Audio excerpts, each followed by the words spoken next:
Welcome, welcome. Good to see you guys again. What's cooking, guys? How y'all doing today?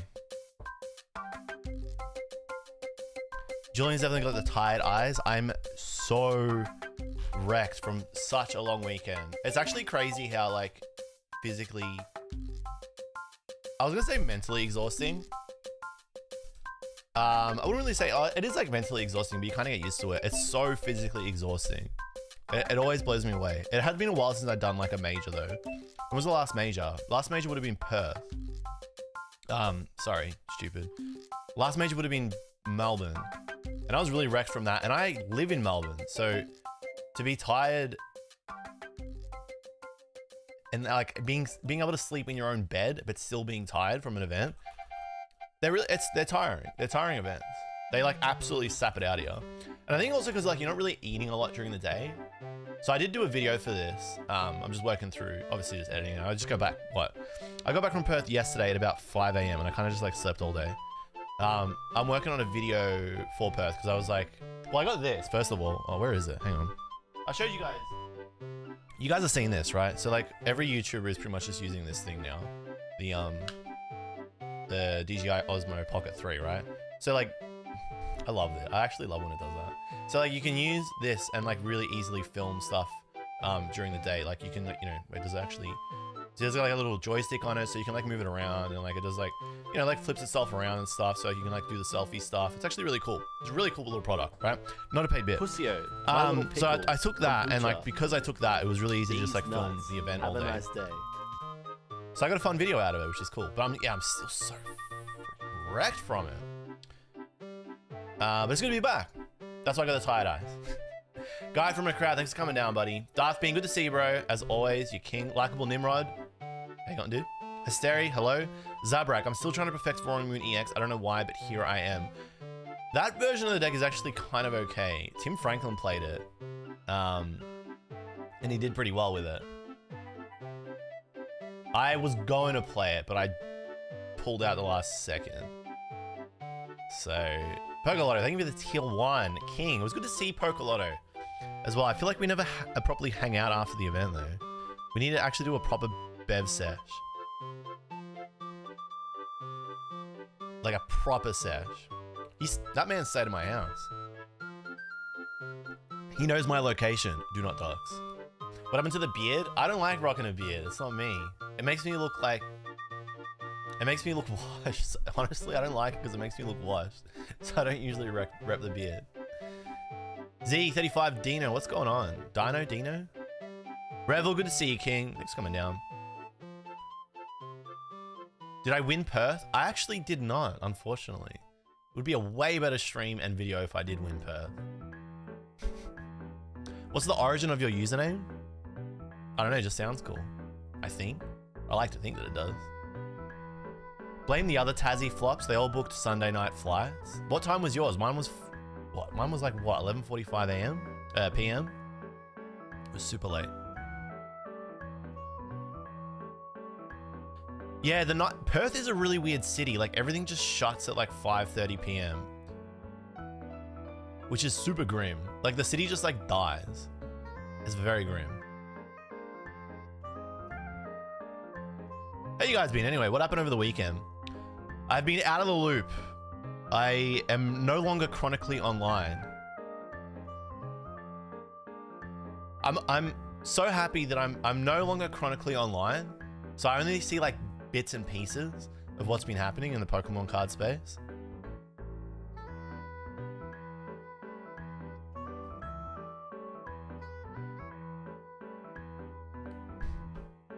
That is not an Aperol Spritz, by the way. That is it's like a Barocca, okay? It's not an Aperol Spritz. You're on the same flight as Rahul and Michael? Ah, you're on the same flight as Michael. That's cute. The king. Zanga fan, what's cooking, buddy? Good to see you.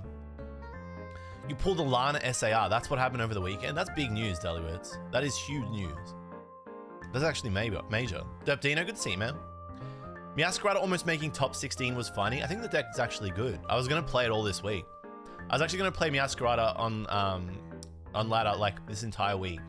And then I'm probably going to play it to a cup. We'll see. I don't know. I feel like anything that can beat Charizard is just a good deck right now.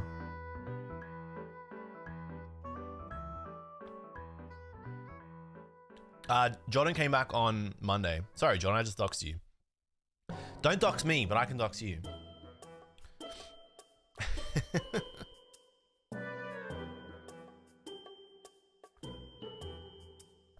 I'm gonna run that. I'm gonna play that Meowscarada deck. I actually like it.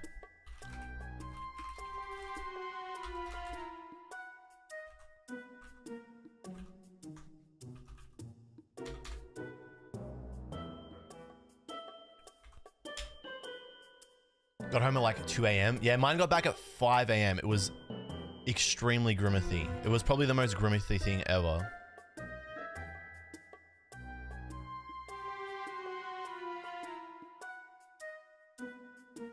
This is very weird. YouTube chat is YouTube chat there?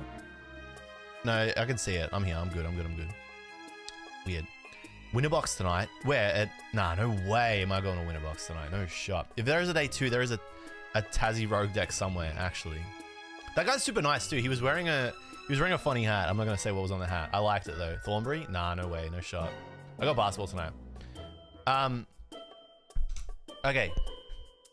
Stream. So this last weekend. Yeah. This last weekend.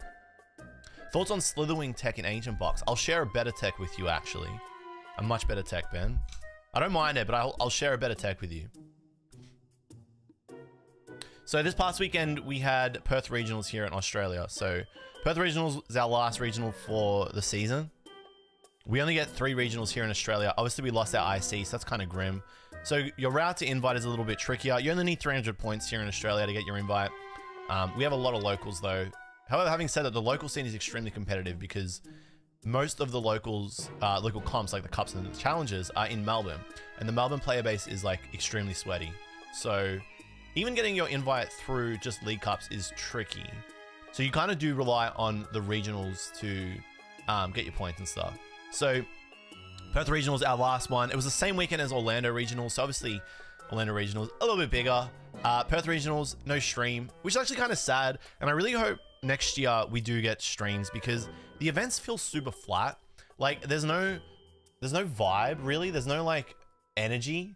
Obviously people are just like playing, so they don't really care too much about the spectacle. But I feel like in the background, you kind of want to have something happening so that it feels like a little bit more extravagant, or like just there's like more on the line.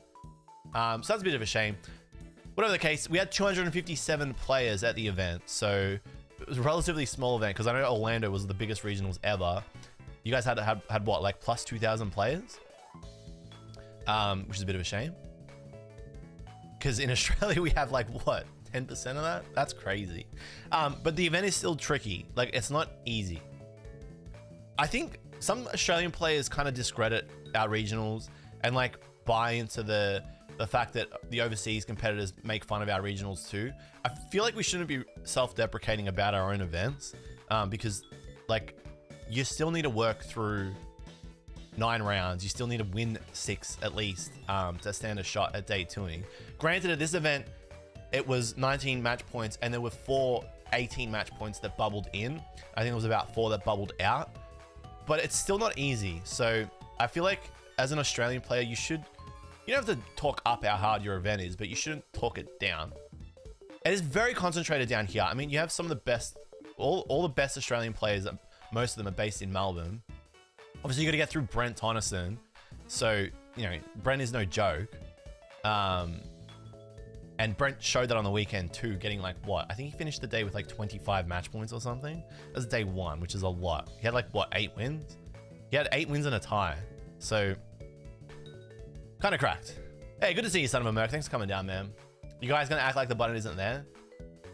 Cheeky. Actually, before we jump into the rest of the rundown of day 2, I just hit 20,000 subscribers on YouTube. I don't really talk about subscriber milestones that often, but I thought 20,000 was pretty cool, so I saw that flick over on Sunday. It was a good weekend for me. I was actually I was chuffed about that. I thought that was pretty exciting. 2038 for day 1 was at 18 points, kind of cracked. Yeah, pretty lucky if you sneak in at 18 points, eh? Malthus Divine, good to see you, King. Let's open some boxes. Maybe a bit later. We'll see. Case King, thanks for coming down, man. Package, man, I was disappointed I didn't see you this weekend. Next event, though. Next event. You did just sneak in, Rebel. Brent was 12:03 going into cut. Yeah, Brent was playing Match Slip Simulator on day 2. Thank you, Pete. You're king. Absolute legend. So yeah, that was what was going down this weekend. So last Thursday I flew in Thursday night. I stayed with Tim Franklin, who is not the reigning Brisbane Regionals winner, but he did win in 2022. Solid player, great bloke. So flew in with him, and we stayed together with a couple others that came in on the Friday. On the Friday though, we were kind of just trying to work out what to play, which is extremely difficult because this was right after EUIC. So today I want to run through my list because I had a lot of people ask me about the list and like whether they should put like certain cards in it or like what I thought about certain cards, how to play certain matchups. So I figured we just do like a stream and we run through it. And I can give you guys a little bit of an idea of what goes down at these events. So I got the cam, I got everything ready here. This should work. Yeah, this is the old faithful. Here we go. Yeah, Rem, regionals are tough regardless of where you are. Exactly. So this is my deck box, by the way. This is what I use at events. I'm pretty sure these are on sale. Vault X. This is a Vault X product. So shout out to the Vault X. There is a code down in the description below that you can use to get 10% off if you want to get one of these. I like them a lot because you can mix and match them, and I like that this comes off too, which is cool. I don't know why my chat just reset, but it did. Are we still live? Very silly. Okay. Test? Is that still on? Yeah, okay, it's cool. I thought it died.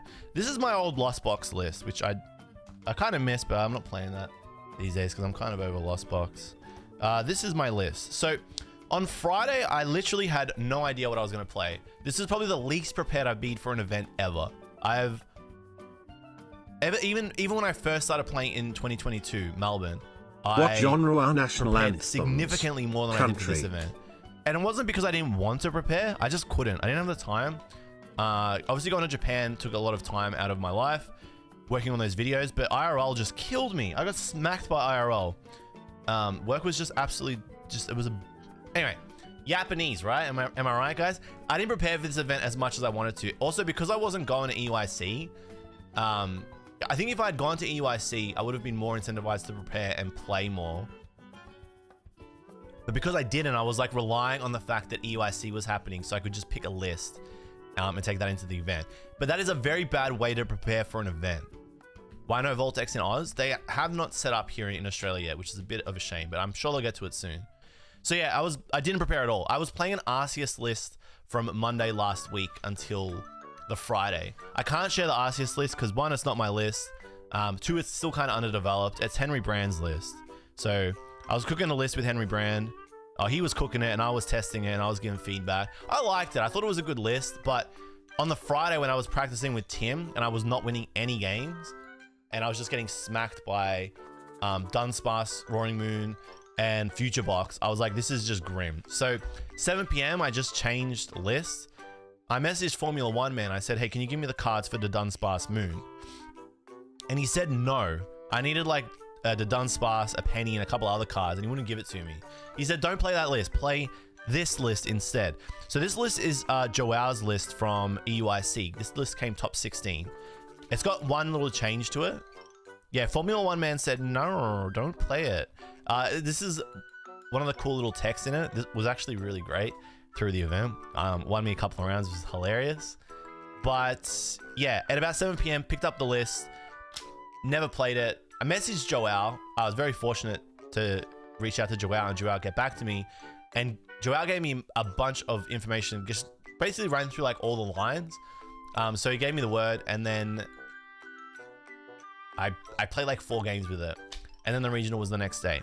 So this is the list. I'm going to run through it with you guys. It is Ancient Box.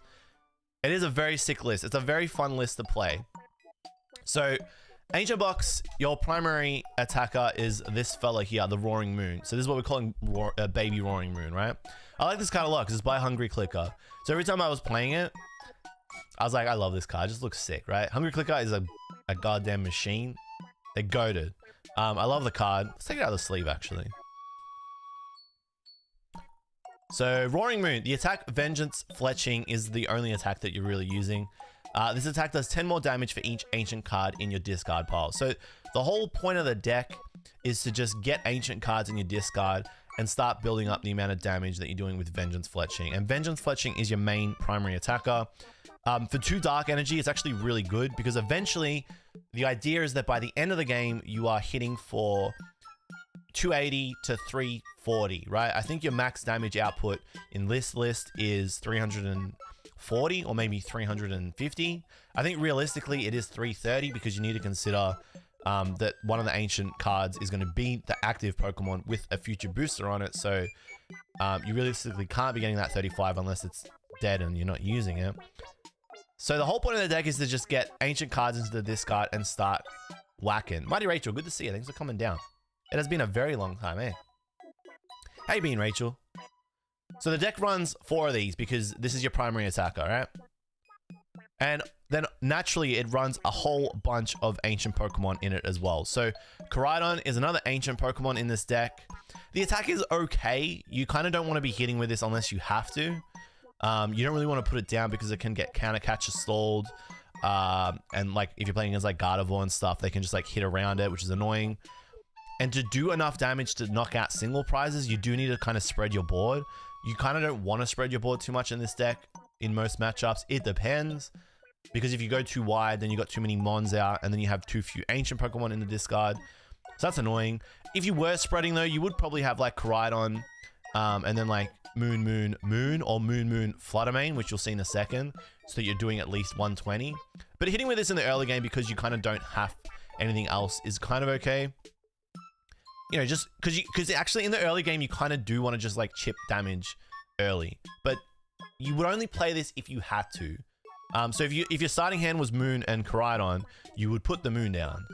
It depends, but I think most players are too smart to just like be like, oh, there's a Koraidon, I'm gonna knock it out. If you're there like, oh, if I can start it and then they knock it out, it goes into the discard, that's good for me. I think most players are smart enough to not do that and just like make it hard for you. So doing 120 for 2 is okay. There is a fighting energy in the deck. Joao's list played 2 fighting, 6 dark. I played 7 dark, 1 fighting because I didn't really want to use this as an attacker too much, and I didn't. So you play 3 of those. Joao's list played 4, but the cut that Joao recommended that was actually really good was putting in Great Tusk. So Tusk is another ancient Pokemon. It also has 140 health, and its attack is also 2 energy. Its retreat is 3. So if you start this, it's pretty bad, but I feel like you can put 1 basic with a high retreat cost in the deck and be okay. Not worry too much about it starting and then like getting stuck there. Because the card is actually really good and it won me a lot of matchups. It's there for land collapse. Discard the top card of your opponent's deck, but if you played an Angel Supporter from your hand during this turn, discard 3 more cards. So you can mill 4 off the top of your opponent's deck. Now, there is a deck called Great Tusk Mill where the whole deck just tries to mill your opponent's deck as quickly as possible. That's not the point of this deck though, but you have this card there in case you want to use that as a win con against the mirror or against any other opponent who is getting cocky and is letting their deck get thinned out, which I did do a couple of times during the day and it was hilarious. So Great Tusk is actually a really good card because of that. You play one of them, or I played one of them, right? Fluttermane is the other ancient Pokemon in this deck. It's the last one, and its ability is pretty much why it's there. Although Hex Hurl is an okay attack and won me a few games. So the ability Midnight Fluttering prevents your opponent's active Pokemon from using any of its abilities. As long as this Pokemon is in the active spot, your opponent's active Pokemon has no abilities except for Midnight Fluttering. So you are turning off your opponent's active Pokemon ability, not the rest of their abilities. That's Klefki. Okay, Fluttermane's a little bit different. Fluttermane's attack is okay, 90 damage, but it puts 2 damage counters on your opponent's bench Pokemon any way you like. 3 energy is annoying. If that was 2 energy, it would be really, really good. But it's only, but it is 3, which is kind of annoying. But you can set up a turn to attack with Fluttermane, and you kind of want to into Charizard because it helps you win a lot. Not so much the 90, well, the 90 as well. But more so the 2 damage counters is extremely important in the late game. So you play 4 of these, right? This is great into Tina as well and Lost Zone decks because your opponent can't comfy. It's actually hilarious. And the round where I needed to start Flutter Mane both games, I did, which was awesome. And when it happened, I was like, I love Pokemon. I think Pokemon is the best game ever. It's not a trap versus Lost Box. It's actually goated. If you can start it, you start it. It destroys Tina though. Yeah, absolutely. So Flutter Mane goated, and the card looks sick too. It's actually why I like this deck a lot, is that the illustrations for all the Pokemon are mad. Like I've said it so much. I love this Flutter Mane rare. Tusk is awesome by Ghidorah. Tearzero with the Koraidon. Hungry Clicker with the Roaring Moon. It was a fun deck to play for that. It was like bringing good energies because of that. So Flutter Mane, great card. Do you tend to have a smaller bench with this deck? I did. I don't know whether that was right or not, but for the most part, I was just going Moon Active, Moon Bench, Greninja, which is also in this deck for purely concealed cards. And that's all because the deck doesn't really have a great draw outside of it. It was like Moon, Greninja, Moon, and maybe a Flutter Mane. Or like, I would sometimes go 3 Moon as well. Because you kind of want the Moons out of the deck. You don't want the Moons in the deck because you don't want to mill them with stuff. And you kind of don't really want to draw into them. You kind of want to be milling other Pokemon. You just want to be getting to the other cards in the deck, which is super important. And you're going to see those other cards and why they're so important in a little bit. And the A spec for this deck is Awakening Drum. Now, I'm kind of torn on it, right? I like it and I don't. It's another ancient card, which is really important, which is why I think you can't cut it and replace it with Prime Catcher. But so many times, another A spec would have felt better. Having said that, I didn't lose games because this was not Prime Catcher. But the deck really suffers because it doesn't have a lot of agency. And I think that's a major issue with it. I think if you're going to cut Awakening Drum, you have to play Roxanne as a supporter and find another way to get Roxanne in the deck. So if you're going to go like Prime Catcher, you would have to play Roxanne because without Awakening Drum, you have no agency against Iono. When I say agency, I'm talking about like a way to answer getting Iono spammed at the end of the game. Because when that's happening in this deck, you kind of just cop it. It provided you're set up, you can wear and like get smacked by the Iono. But if you're not set up, it's very grim. So kind of brutal, right? So Awakening Drum was the supporter, the A spec I played. It did win me a lot of games as well. I think it's a very greedy card. I wouldn't say it's win more, but it's a card that you kind of have to rip and just, you know, we got to rip this and win. When you do it, feels sick though. I think it comes down to more testing to see what's better. Yeah, I agree. And I think because I didn't test this deck, I kind of just had to run with the drum. If I had tested it more and found that Catcher was better, probably would have swapped to it. But I didn't, so I just trusted Joao. And it didn't fail me. It was fine. Kind of interesting, I'm not seeing any ancient future Pokemon yet in the upcoming Mask of Change. I don't think we're going to see any though. It's going to be kind of like what happened with the Lost Box decks and Lost Origin. I think like what? Did we get any Lost Zone cards in Silver Tempest? We probably didn't. So it's like kind of like a one and done. What's some other one-ofs? There is another one-of in this deck that's kind of random. No, not really. Yeah, okay. So that's kind of like, there's your base Mons and your A-Spec for some reason. So obviously Professor Sada's Vitality being another ancient card. You want to play as many ancient cards as you can in this deck because you need to get them into this card. This is basically your draw engine and it's how you are accelerating energy around the board. You need to be chaining these after turn 2. Otherwise you kind of just lose. You can miss a turn, but you just want to be smacked like chaining these starters. So choose up to 2 of your ancient Pokemon and attach a basic from your discard pile to each of them and then draw 3. If you did that, if you attach any energy in this way, draw 3 cards. So Sada is a really cool card because it accelerates energy across your board and then lets you see cards, which is fantastic. So you want to be chaining these starters. You don't really want to be doing it on turn 1. You kind of want to be playing the other supporter on turn 1 because you're not really going for a turn 1 attack with this deck. Because you're a single prize deck, you can afford to lose a couple of prizes, and losing like going behind in prizes is good because you've got counter catcher in the deck too. So you actually don't want to be playing this turn 1. You want to be chaining this turn 2. If you can have 3 moons set up on turn 3, you're laughing. Yeah, it's pretty much what happens. And I'll show you a little bit about how the deck kind of just wins games and gets to the point where it just wins, which feels fantastic.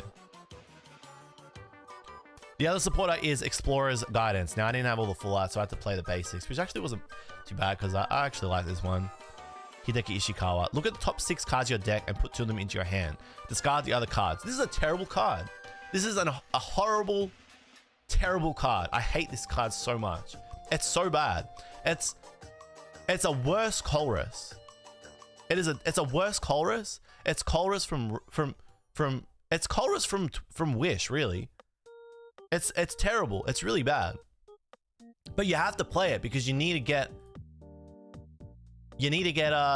ancient Pokemon into your discard, and you need to get ancient cards in there as well. So Explorer's Guidance does that for you. Kosei, no drops. I'm stupid. I didn't know that I could turn drops on this weekend, so I kind of suck. I don't know how to do that. Kosei, if you can tell me how to do that, I'll put drops on for you, King. So look at the top 6 cards of your deck and put 2 of them into your hand. Discard the other cards. So you're playing this at the start of the game because you're trying to get cards into your discard and you're trying to get good cards into your hand. You're also trying to thin your deck. So you're playing this to get the Sada and to also make Sada better in your later turns, to get the crap out of it. Yeah? Hey Rem, can you shot me out real quick? How do I get PTCG live drops going? Colress is also a horrible card, but you have to play it to get cards into the Lost Zone. Colress puts 3 cards in your hand, which is good. This only puts 2. You want to be playing this in your first turn. Your second turn going first, or your first turn going second.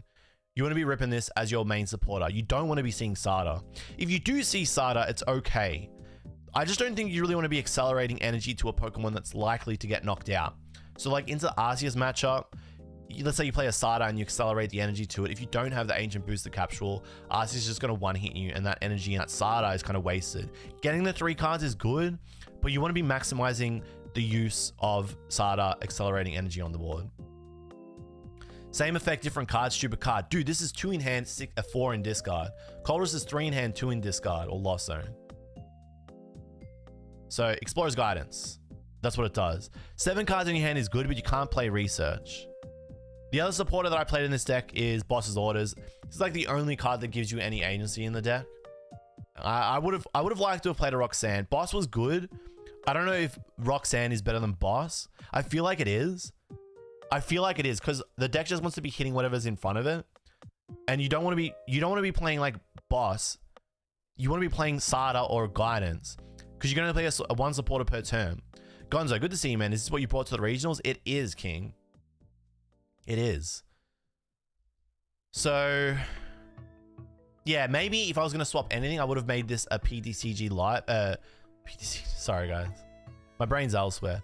I would have made this a Roxanne. But again, I didn't have time to set it, to test it. So, that was kind of annoying.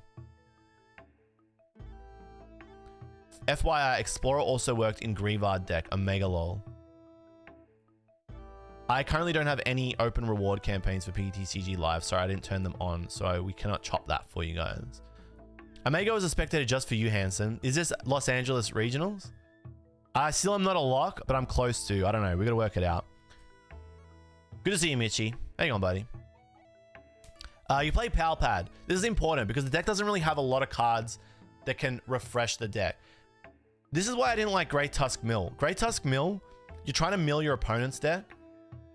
In the same game though, you're basically milling yourself because Explorer's Guidance is discarding so many cards, and the deck wants to discard so many cards so that Vengeance Fletching does more damage. But you get to the end of the game and you pretty much just milled yourself and you deck out. So I didn't like Great Tusk Mill. You play Power Pad because you need to be able to get some of these cards back into the deck. Explorer's Guidance can berserker some of your supporters. You want to be able to Sada more than 4 times most games, I think anyway. Sometimes you lose a Sada to stop or Guidance, or you lose Boss, but you need to get Boss back late. Power Pad's an item, and you'll see another card in the deck that's really good with this because it's an item. So, and it also refreshes your deck so that you just don't deck out at the end game. So Power Pad is a really good card in general. You play 2 Counter Catcher because again you have no agency, and because you don't, a lot of the time you want to Sada and Catcher in the same turn, or you need to Explorer's Guidance to get energy, to then attach, to then Catcher. This card just wins games.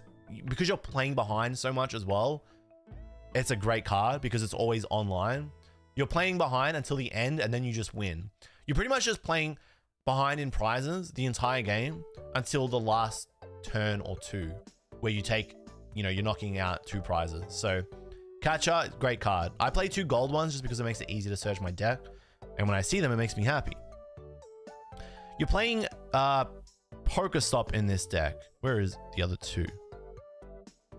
Here we go. I want to show the Pokestops. Pokestop, a card that I originally just hated, but now I'm learning to love. I think the key with Pokestop is just believing in it when you rip it, and then it rewards you. So Pokestop is a stadium. You play it down, and then once you're in your turn, you can discard 3 cards from the top of your deck, and if any of them are items, you can put them in your hand. So because this deck wants to discard Pokemon and ancient cards, this is good because you like seeing Koraidon off of Pokestop or Fluttermane off of Pokestop. And if there's any item card that you need, and there's a lot of item cards in this deck, they go into your hand. When you lose a supporter, it's kind of feels bad, man, but you kind of get over it. You just have to believe in the stop. And because you're playing Poke Gear, this card often gives you access to the stops. So this deck is playing 4 Poke Gear, which is either a good or a bad card. I like it. I like it a lot, especially in the late game. Look at the top 7 cards of your deck, and you may reveal a supporter card you find there and put it into your hand. So this is how you're getting to your supporters, because you kind of need to draw into whatever you need. You just got to draw into it, and drawing into it is really hard. Poke Gear is great because if you're ripping at Pokestop and you're just looking for items, you miss a supporter off the stop. That's good. You hit the gear, you've thinned your deck. Poke Gear is going to be more effective. So this early is bad because it's a 50-50. As the game goes on, as your deck is thinned out more, so your deck has 20 or 30 cards in it, your chances of hitting off of gear move up to about 70% to 80%, which is really good. And late game, this is like the best. Like late game when your deck is like 10 cards, Poke Gear is really good. So, you know, late game going Pokestop, thinning, hitting gear, getting Pal padding back to SATA in, Poke Gear, hitting the SATA, having more in there because you just Pal padded, another Poke Gear for the next turn. So if you get Iono, you draw into gear. Gear lets you look through, get the supporter, keep going. It's really fun. It's really fun. So Poke Gear, good card. And I like to use the Oyama illustrations for my Poke Gears, not the new ones. Cool. So moving on, you have pretty standard consistency cards. So Ultra Ball, which is getting Pokemon into your hand and also discarding them. So you're using this to thin. If you're drawing into Koraidons, you like to Ultra Ball them. It feels really good because it's an instant +2 to your Ancient. That's pretty standard stuff. Nest Balls are really standard as well. This is how you're getting Pokemon onto your field. You don't want to burn these too early because in the late game when you're trying to set up more Roaring Moon, you need a way to get them before you rip your Pokestop to keep thinning. So Nest Ball is a really important card. Try not to overuse these. I feel like you need to keep 1 or 2 around for the late game. Also good for just refreshing your deck after you get Iono'd. Chasm Skulker, what's going on, King? Michael, we love discarding side every time. We hate it, bro. It is devastating. Earthen Vessel, another ancient card, so you want to play it, but this is how you get energy in your hand. So usually what you're doing is you're playing Earthen Vessel, discarding 1 card and hoping it's ideally like a Pokemon. There's an ancient, and then putting 2 energy into your hand, which lets you then attach and also use concealed cards because you got to discard an energy. So then you kind of want to concealed, get energy in the discard, SATA, draw 3 more cards and see, you know, 5 to 10 cards per turn if you can. So Earthen Vessel's great. You kind of need to be chaining Earthen Vessels in the late game because what you ideally want to do with this deck is you want to attach and then play SATA and get an attacker going, then get another Roaring Moon on the bench going, and then on the next turn do the same thing. Attach to the one that has 1, SATA to 2 more so that you've got 2 live. Then that one gets knocked out, put up another one with the energy on it. If you miss the SATA, at least you can attach to that active one. If you can SATA, it's even better because then you SATA and then you have 2 set up, right? I'm going to show you. It's actually goated deck. It's good deck until it's bad. Super Rod, these are really important. You need to make sure you are fully aware of your Super Rod counts in every single game because if you burn 2 off Explorer's Guidance, it's Jova. But you really need these so that you don't deck out and so that you can keep chaining Roaring Moons and so that you can keep putting energy back in to make Earthen Vessel effective too. It's actually quite a tricky deck to navigate and play. And then Superior Energy Retrieval, which is honestly one of the best cards in the deck because it discards 2. So this late game is really good because you get all the energy back in your hand. You kind of want to keep 2 in there so that Sada's always online. But you're able to discard extra cards. That won me a lot of games, surprisingly. Ripping an early Superior Energy Retrieval was allowing me to move up to like 190 or 220 much earlier than I thought. And then one of the last ancient card in the deck is Booster Capsule. So you attach this, it's a tool. So losing this off Pokestop is annoying. That was probably one of the more annoying things that would happen. In the games where you needed Booster and then you'd lose it, it would suck. But this gives your ancient Pokemon plus 60 health, and it heals them from special conditions, which is really good, and it can't be affected by special conditions. So this makes your Roaring Moon walk around with 200, which is a lot for a basic, a single prize basic, which means Arceus can't one-shot it, which is really good because of the DTE. So boost health, you're so wrong, Ram. Booster health is not needed in so many games. No, booster health is really important in a lot of games. It's really important in the mirror. It's important into Roaring Moon EX because it means that they can't just, it means that they got to use a stadium. Roaring Moon EX struggles to hit high numbers with Baby Roaring Moon early. So this forces your opponent to use Roaring Moon EX early. And if they have to do that to knock out and they don't have their own booster capsule, then you just hit them back. So you kind of don't want to mill this. I think in most matchups, you don't want to mill this. This also prevents you from getting knocked out by Shred from Giratina V, which is 160. It makes it harder for Chi and Pow to knock you out. It forces Chinchino to use 3 energy instead of 2. There's a lot of reasons why this is important. As long as it's a card with a current standard print, you can use any old art. Correct. So that's actually a really important card. More important than I thought during the event. You play 7 Dark, which I think was a good energy count for Dark. You're not chilling. Okay, whatever. You're not chilling. You're absolutely not chilling. You don't want to mill these that often. Early game, you don't want to mill them. Late game, you want to mill them. Early game, you don't want to mill them though. Late game, you don't. Because early game, you don't. Early game, it's harder for your opponent to hit high numbers. Late game, everyone's hitting high numbers, so it doesn't matter. Early game, you want to put them in there. What'd you miss? You missed Rem telling me that he knows more about this deck than I do. 7 Dark. I played 1 special secret rare because it was cool.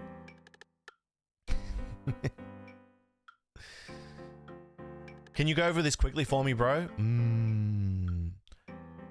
I love your read on, but I can't. I just did it. It took a long time. You'd have to watch the recap. Just watch the recap. Just rewind. And I played 1 fighting. Like I said, you don't really want to be hitting with Koraidon too often. Having more Dark is better, I think. Koraidon as your attacker, you're pretty much losing the game. Making the deck in TCG Live. You can go to Perth Regionals. You can go to limitless.com. You can go to tournaments. You can go to Perth Regionals.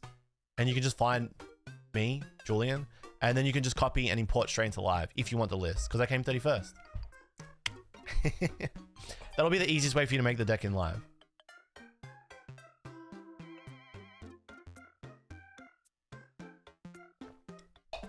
So that's the deck. I'm going to talk a little bit about, I'm going to show you guys why it's like really good. And then I'm going to talk about the day. Should we talk about, I've never done this before. So this, I'm not going to lie. I'm not going to lie. I've never done a regional recap because I've never done well at a regional. So I'm not doing this because I feel like I'm the king of the world. I'm doing this because I thought it would be good for people because people were asking me about the deck. And I thought the best way to just explain how I landed on it, how I played it, and what I thought were good lines and what I thought were bad, was to just talk about it. So this isn't because I feel like I was going to say a bad word, because I feel like I'm a mad dog. It's because people, I think, want to know about the deck. So should I do talking about, I think, you know what I'm going to do? I'm going to cook it like this. I'm going to show you a little bit about what the deck wants to do. Now that you've seen all the cards and I'm kind of giving you the big explanation, I'll show you kind of what the deck wants to do. And it's really straightforward, right? So we'll do a quick shuffle and I'll probably just like, scam my hand so that it makes it, you know, so you can kind of see exactly how you want to be playing it. I'm not going to play bad hands on purpose. And then I think I'll play a couple of games on live. Yeah. And then you'll see. So I'll yeah, never did a regional recap because you never had anything worth recapping. Yeah, exactly. You were so real for that though. Anyone got a copy pass of the deck list? Taco Jake, I messaged you before. Taco, let me just formally apologize. I didn't think I was going to do well at this event. And so I was planning to catch up with you on the Sunday. But then I ended up doing well on the Saturday, so I had to play on the Sunday. So I'm sorry that yet again we didn't meet. On the Friday, I was having multiple meltdowns working out what to play for this event. And I was just testing all day, so I didn't catch up with you on the Friday. But I think the next time I'm in Perth, I will just make a date for you. Pussio, my little pickle. Because doing it during regionals is grimithy. These nuts. Very grimithy. Have a nice day. Epix, you absolute legend. Thank you for the prime. Thank you for 31 months. Hello, sir. Congrats, sir. Good job, sir. Thank you, sir. Thank you very much, sir. Taco Jake, you can catch the list on Limitless. If you go to Limitless, tournaments, Perth Regionals, just find Julian. There's only one there in the top 32. That's me. You can copy the list straight into live if you want to play it.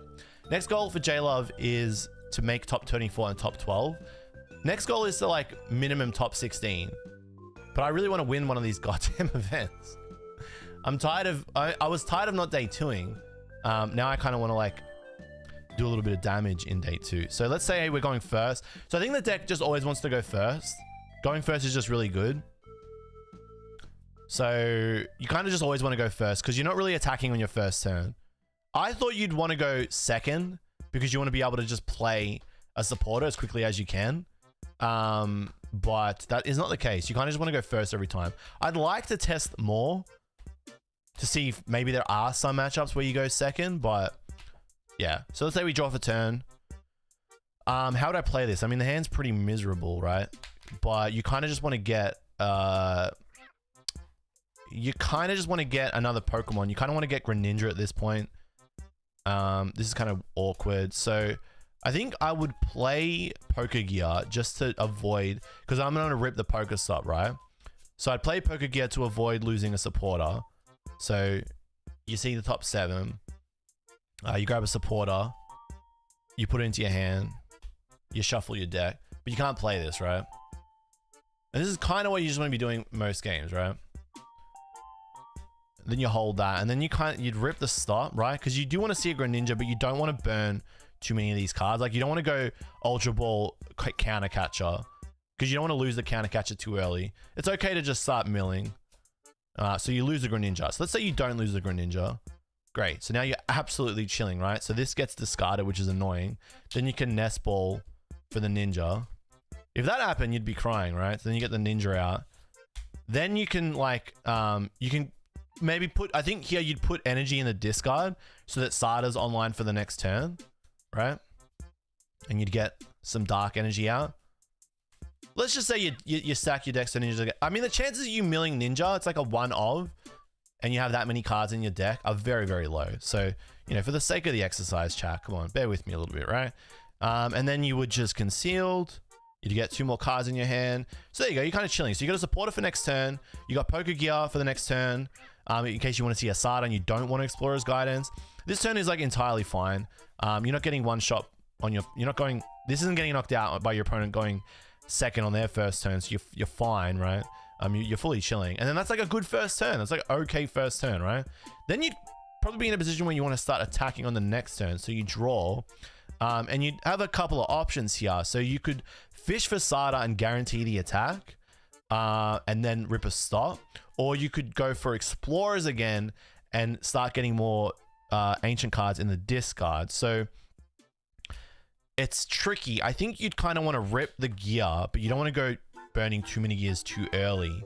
But I liked to rip gear so that I wasn't milling supporters off of Explorer's Guidance. So this would have been an awesome Explorer's Guidance, right? But you kind of just, it's kind of hard to gauge. But then, so off Explorer's Guidance, you'd probably do that. That would have been really good, but whatever. You take the Sada, right? IDC, good to see you. Thanks for following. Welcome to the stream, right? And then you could make a decision on if you wanted to, you know, swing first or not. Now, it really just depends on the matchup. And this is kind of easy to just show when I'm playing against an opponent. It's kind of hard to do this when I'm just playing against an imaginary person in the sky. But I'm just going to show you 2 options, right? So let's say you were playing against Charizard. I think if you're playing against Charizard, you'd want to guarantee the Sada knockout.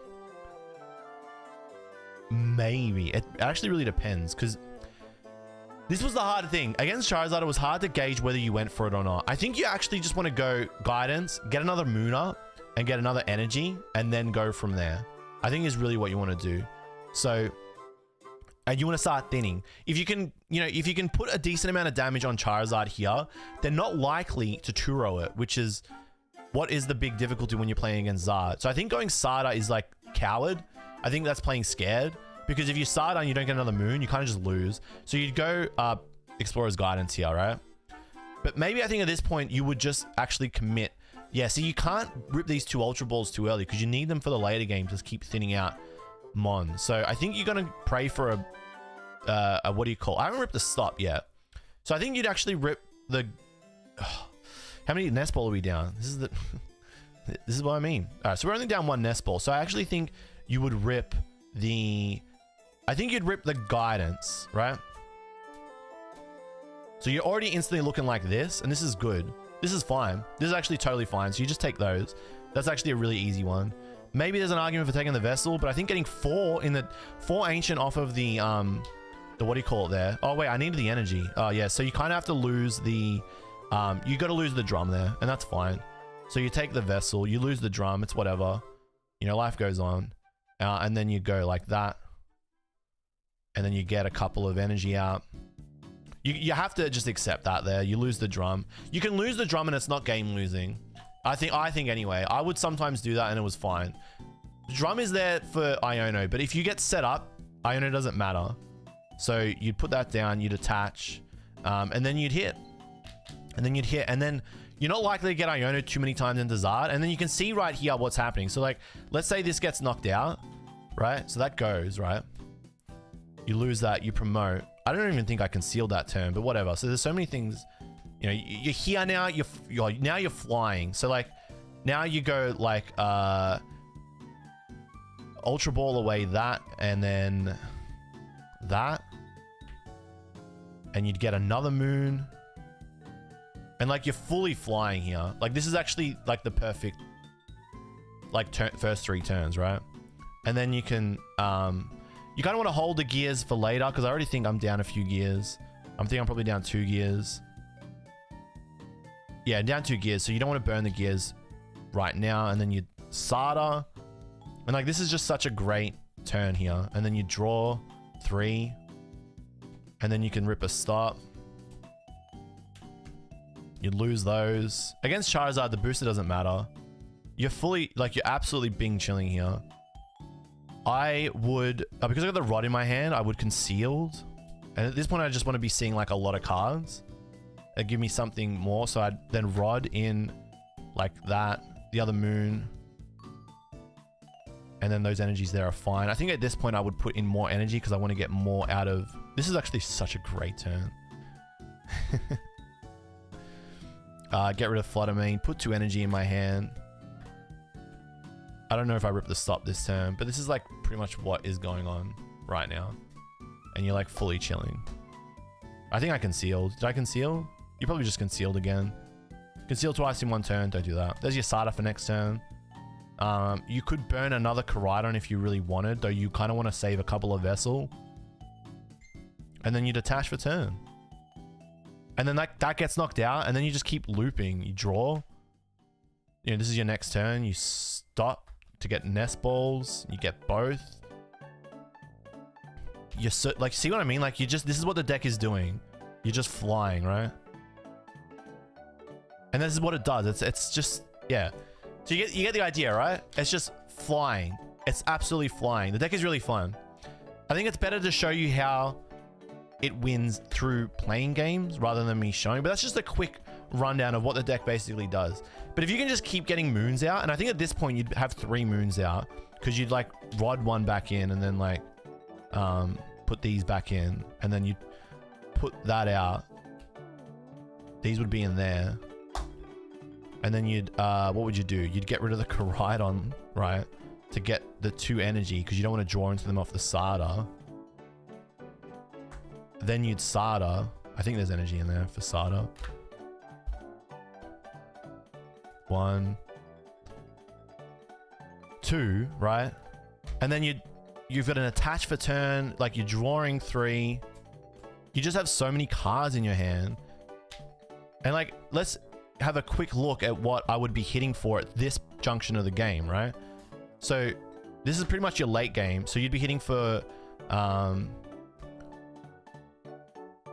5, 6, 7, 8, 9, 10, 11, 12, 13, 14, 15, 16, 17. You'd be hitting for 240 at this point in the game. If you needed to keep pushing a little bit further, you could probably dig for one extra supporter. At this point, you know, maybe there's another Explorer's Guidance in there. There isn't. You could get the other Sada if you wanted to, but I don't think you'd want to do that. But you're hitting for like 240. That's what the deck basically does. In physical layman's terms. So it was very fun. Oh, obviously you're picking up prizes as the game goes on there, so you're chilling even more. So that's a little bit of a rundown of what the deck does and why I liked it. How did I land on it? Let's talk a little bit about day one and how I landed on it. So primarily landed on it because I didn't know what to play and I didn't prepare enough for this event. And so I was gonna play the Dunsparce Moon, which is what Tim Franklin played, but Formula One Man wouldn't give me the cards for it, so I couldn't play it. Formula One Man said to play this, and so I did. I had 5 or 6 reps with the deck before the event, so I had not played it properly.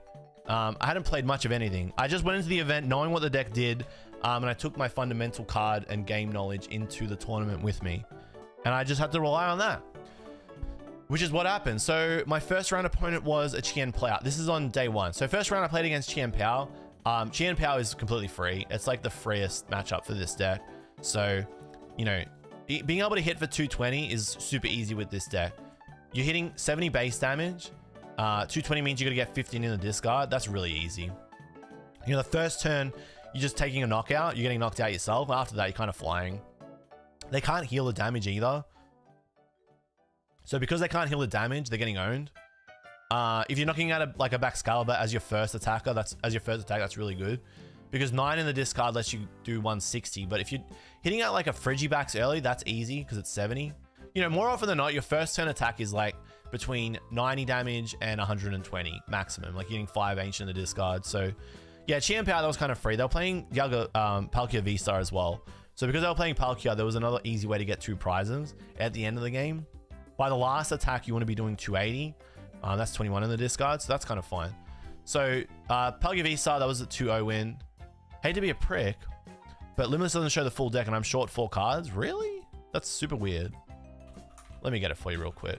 It's crazy it doesn't work. It should 100% be there. Tournaments. It should show the full list because it gets it from... Yeah, the full list is there. You're tripping, bro. You're just missing cards in line. Full list is there. Yep. 100% the full list. So that was my round 1. Round 2, I played against an Arceus. And I would say Arceus is actually a tricky matchup for this deck. Like, Arceus was actually hard. No. That was a loss, actually. I lost to that. Wait, did I lose? No, I thought I tied. Jaden? Oh, no. Sorry, my bad, guys. Round 2, I played against Venomoth. You know what Venomoth does? It's item lock. I didn't know. So my opponent brings in Venonat. I have to read it. Plays down Salvatore. I have to read it. Master Balls, Crushing Hammers. So it's discarding energy off my moon. That was annoying. And then, yeah, the Salvatore like instantly evolved their Venonat into Venomoth. And then Venomoth's attack is 1 energy. And 1 energy is all you need to get that item lock off. And because my deck, like I just showed you, uses so many items, I can't do anything. So I got item locked pretty much instantly. The easy way to win that matchup is to go Roaring Moon active and then hold 1 energy, right? And then hold 1 Sada. And like, if you're just attaching energy over turn, eventually you get the knockout. You need to have an energy. You can play Greninja. I got told not to play Greninja, but if you go like this, and then like if this is your hand, then you just go concealed. That's my phone. You go concealed, Sada, get the energy on, and then you can start attacking. I was silly and I didn't do that. So I lost to Venomoth, item lock. And at that point I was like, oh, that's annoying, but whatever, we move. Round 3 was against Arceus. Arceus is a tricky matchup. because hitting for 280 is tough. If they play Sharon's Care, I think you just lose because Sharon's Care just heals. So I think if they play Sharon's Care, you just lose the game. Churro as well. But hitting for 280 is really hard. So you kind of want to you want to hit one early and chip the damage on the Arceus, and then you want to knock it out on the second attack. Otherwise, you kind of lose because they knock out your Moon 6-5. Ideally, you want to knock them out that turn. You can go behind 6-4, and I think you can still win, but it's really tough, really, really tough. Round 4 was against Zard, and I think I completely like huffed the Copium before the event, thinking that the Zard matchup was going to be fine. The Zard matchup is not fine. It's actually really tough. So that's Cope. If you start Fluttermane though, they can't. It makes it a lot harder for them. Starting Fluttermane is really good because Midnight Fluttering means that they can't evolve active Zard and use Infernal Rain to get the energy onto the board. They have to like do quirky things. If they start Bidoof, it's also awkward. Rotom in the active shuts them down from that too.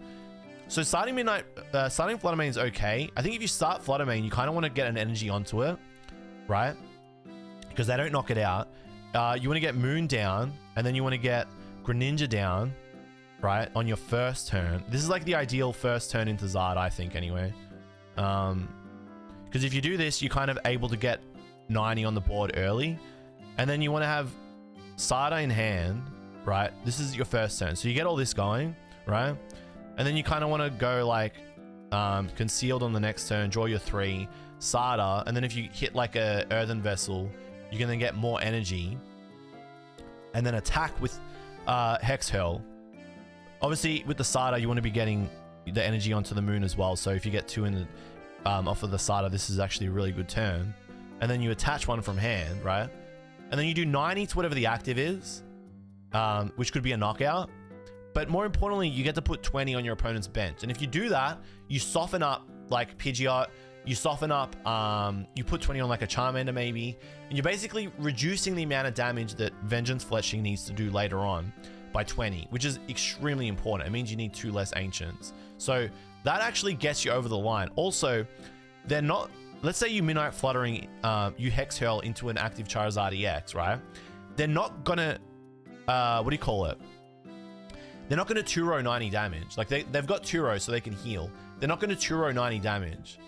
They're gonna, I think anyway, I think they're gonna play greedy. So they're gonna just like accept that the 90's there, which brings down their Charizard EX from 330 to 90 to 240, which means you only need 17 Ancient to get a knockout on the Zard EX on that next turn. So I think that's kind of good.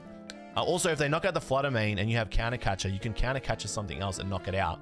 And again, they probably won't Turo the Zard, but it will force them into an early Turo as well, which means they need to then have Candy EX to do it again. I think it's not a bad matchup into Zard, but it's hard. You don't know what you're doing. I did, and I lost on turn 3 of time in game 3, so that was annoying. And at that point in the day, I was 1-2-1, and I was like, I think I'm pretty much just gonna give up. Oh, I didn't think I was gonna give up, but I was like, it's a wash. You know, I was like, whatever, it is whatever. All I can do from here is just win out, and I didn't think too hard about it. I went 1-2-1. I didn't give up, but I just thought there's no point in like molding. I've been to enough of these events before in the past to know that like the more that you start molding and getting upset or like start getting annoyed about yourself for not doing as well as you thought,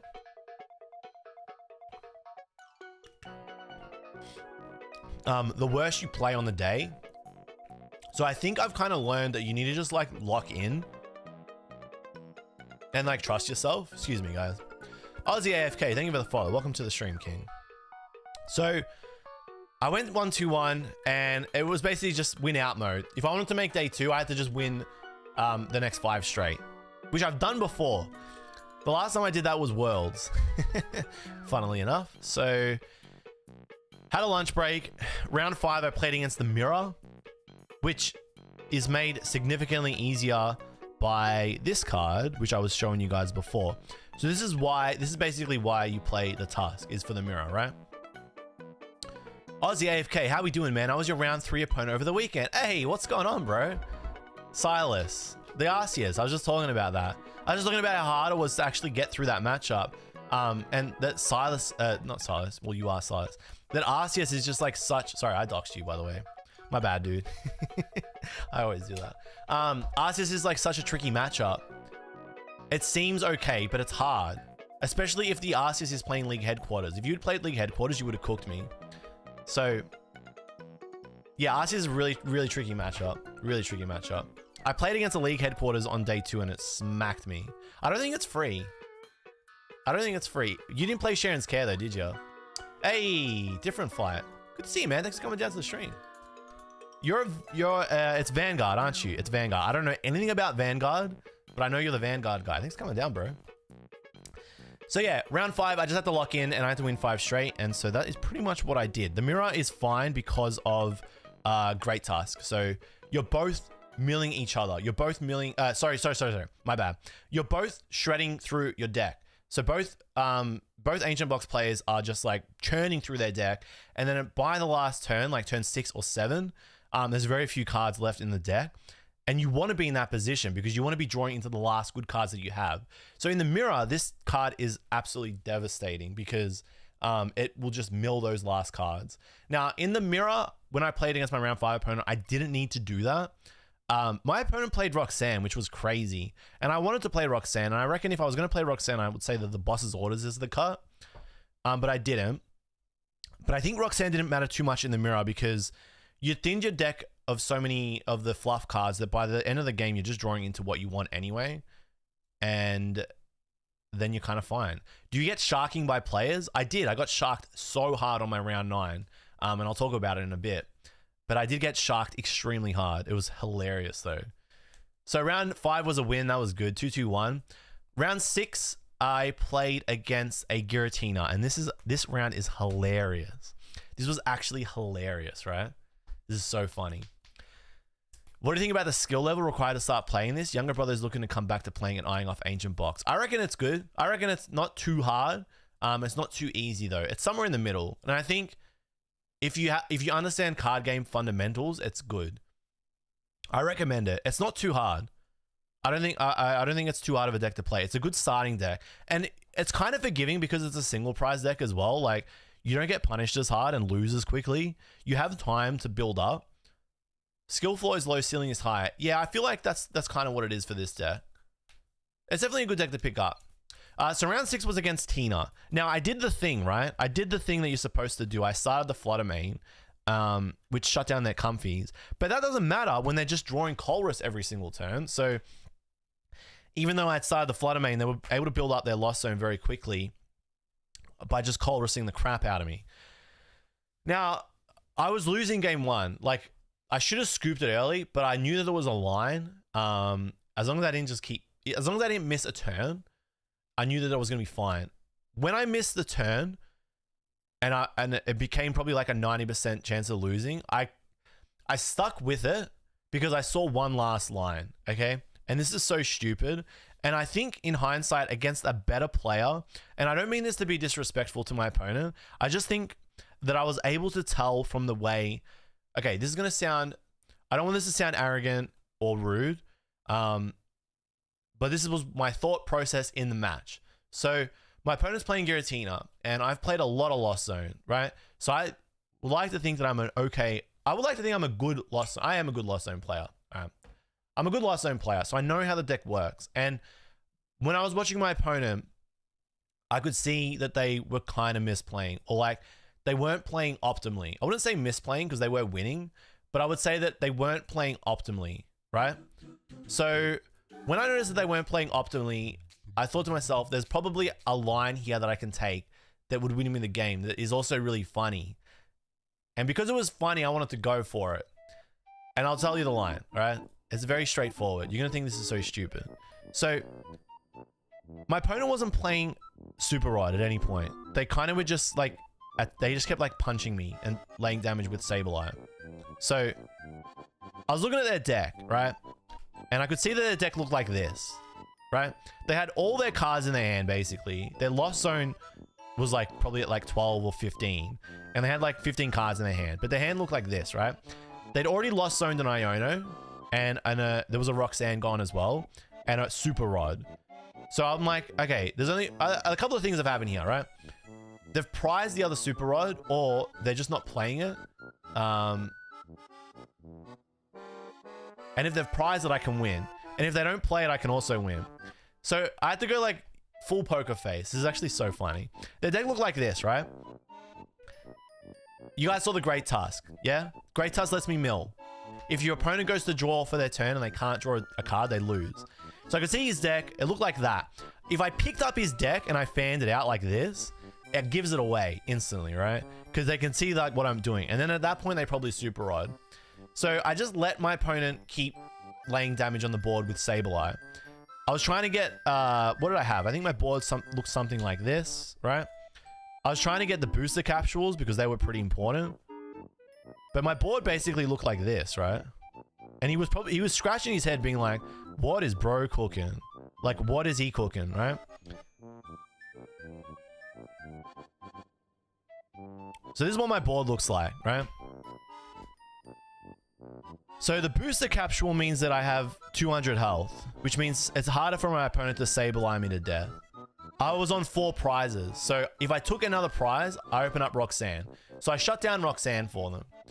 And I just kept passing. That's literally all I did. I had like Sada. This was my hand, basically. It was actually base, right? My hand was actually so perfect for this too. Whoa. Let's just chuck a bunch of cards like this.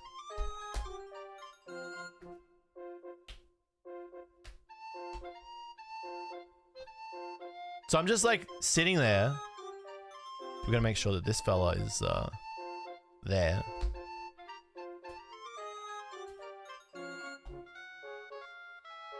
Right. So I just passed. That's all I did for 4 turns. I just kept sitting there passing. But you gotta play it cool. You gotta play it cool. You gotta be like, and then like give him the, right? Because you're stressing out. And then I would just pass, right? And then eventually my opponent's deck got to this, right? 5 cards. They draw for turn, and I just rip it out. And it's so hilarious. Nest ball. Bring out the Tusk. I attach the energy. I play the Sada. I get the energy onto the Tusk. I retreat because I can. And I land collapse. And I just mill the 4 off the top. And you can just see, like, you can actually see the soul leave his body, but I can't say anything. That was what killed me. Is like inside I was like maniacally laughing. I was like laughing like an absolute madman. I was pissing myself laughing, right? But I couldn't laugh because like it's so BM to just like laugh in your opponent's face after you mill them. Mills his deck and he just is berserker. It was his game to win. All he had to do was just Super Rod at any point of that game and he wins it. But yeah, he got completely minced. I didn't say anything. I couldn't say anything because I didn't want to BM him because the guy was pissed. But yeah, signed the match slip and I literally just ran away. Why you didn't point at laugh at him? Because it's such bad manners to do that. You can't do that. You can't do that. If it was like one of my homies, if it was someone I actually knew, I would have been laughing in their face in a funny way. But I didn't know the guy, so I didn't want to do him like that. That's just too brutal. So I got the win there. That was good. And then at that point, I was 4-2-1. So I had to win. No, I was 3-2-1. So that was pretty good. Round 7, I played against Future Box. And I was like, okay, so it's over now. Because Future Box is an auto loss. Because Future Box has Iron Hands, take 2 extra prizes. My deck is extremely squishy. They get the Iron Crowns up. They're doing 20 damage. They're doing 200 damage with Ambu very much. Like, it's Joga, right? But my opponent bricked for like 4 turns in a row. Because they bricked, I was able to actually set up. I didn't even set up optimally myself. I had a very slow start, but they would just draw passing. So because they would draw passing, I was able to get going. Even though I got going, it was still a tight match. The only reason I won was because my opponent ripped the generator, drew in the mid game, right? they had to get a second Iron Hands built up. They ripped the generator, 4 lightning energy and a psychic. The only reason I know that was because she showed me her hand and was like, oh my gosh, that's never happened before. Shows me 4 lightning and a psychic off the generator. I'm like, fantastic. Like, I'm done for here. Thank you for flexing on me. She wasn't being rude. She wasn't being rude. It was actually interesting. But she attached the 2 lightning to the wrong Iron Hands. I didn't know what she was cooking. Then when she retreated into Iron Hands, she realized she couldn't amp me very much.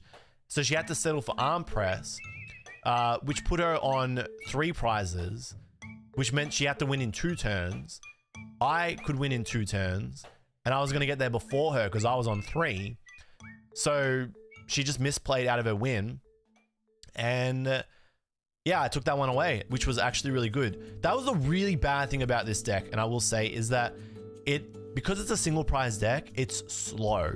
So that was a 1-0 win, which is not the best, but the deck is like ultra slow. The games go very, very long, and it gets to the end of the point of the game where, you know, it's been like, what, 30, 35 minutes, and game 2 just doesn't finish because you're a single prize deck as well. So it's rough for your opponent because they need to win quickly, but it's hard for them to take all the prizes quickly, especially when you brick for 3 or 4 turns, giving your opponent the time to set up. So that put me to 4-2-1, which was really good. Juice Profit, thanks for coming down, man. Good to see you, King. That was really good. Because I locked points, which meant that Worlds was fine. And I was kind of silly because I didn't really think about Worlds too much going into this event. If I was thinking more about Worlds, I would have played a safer deck and tried to get points. But because I wasn't, I just brought this, which was silly. Because you could get points off top 128. And getting 40 points from a regional is really good. But at 4-2-1, I'd locked 40 points. That was good. Round 8 was against Jake Laz, who's one of the Melbourne guys. He's a homie. And it was the mirror, and I sacked him so hard. That was like my big sack for the day. It was sick. Unfortunately, that happened against Laz, but I just ripped out like insane turns against Laz, and Laz couldn't keep up. He won the flip, so technically he should have won. Because in the mirror, if you win the coin flip, I think you just win. Even into, what do you call it? Roaring Moon, Baby Moon, and Moon EX, I think you lose as well if your opponent wins flip. Whoever gets the first knockout in the mirror just wins, generally. If it's both decks are single prize decks. Then I had my winning in, and this is when my opponent tried to shark me the entire game, right? I was so relieved I got top 128. We only have 4 more cups left in SA, and I needed top 128 to get to just under. It's pretty good, isn't it? Yeah, congrats, dude. To get to that in SA, it's rough. But 4 more cups left in SA, I think it'll be fine. That's 4 top 8s. Just win one of those cups, and then you can like chill.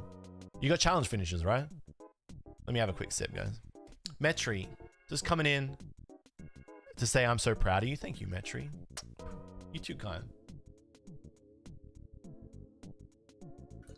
Will I play safer at LA? No. At LA, I'm going to play like very bold.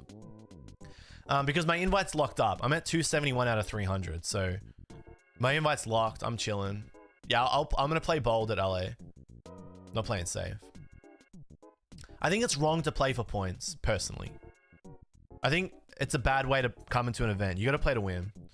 If you play to win, you'll get points. If you play for points, you can potentially like berserk yourself.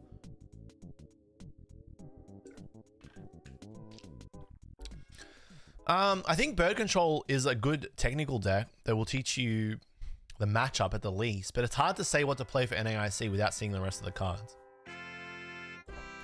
So round 9 was against Tina, and it was a win and in. So at that point I was 5-2-1. Knew it was a win and in. I was playing against Tina. Just Lost Box Tina, normal Tina. And thankfully I started Flutter Mane both games, which is really, really, really good. Really good. And I was able to get the Hex Hurl as well. So I think that was pretty much game winning. Getting Hex Hurl off the first attack. Flutter Mane's really good into Tina because Cram can't knock it out. So they don't get a free knockout. It's bad because they get to keep Abyss Seeking because that's all they can do. But that means that they leave the Tina active. So because your opponent is Abyss Seeking and the Tina's active, getting the Hex Hurl 90 there is really good because that leaves one Tina that's squishy because 280 minus 90 is 18. 280 minus 90 is 190. Minus 7 is 12. So 12 Ancient in the discard means that you get a knockout on a Tina V-Star. If they can't find the Tina V-Star, it's even better. 22 minus 9 is 13. Minus 7 puts you at 6. So 6 in the Ancient gets you a knockout on a Tina V, which is really good.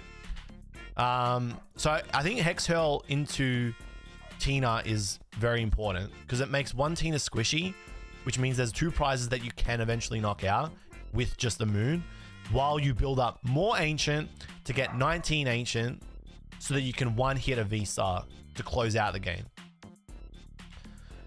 Just want to build this deck and had a couple questions. Welcome, Shane. Why do you play 3 Pokestops? Because you want to mill cards. Because you want to put cards into the discard. So you play Pokestop. And because you're playing so many items, you want to get item cards into your hand too. So Pokestop puts items in your hand. It's just a great deck. It's a great card for the deck. It's a very great card for the deck. Why do you play 3 Pokestops? I'm playing the deck. It seems I always find multiples and it feels kind of bad. You also want to play Pokestop so you can bump League Headquarters, which I'll talk a little bit about when I get to day 2. Part of this little stream.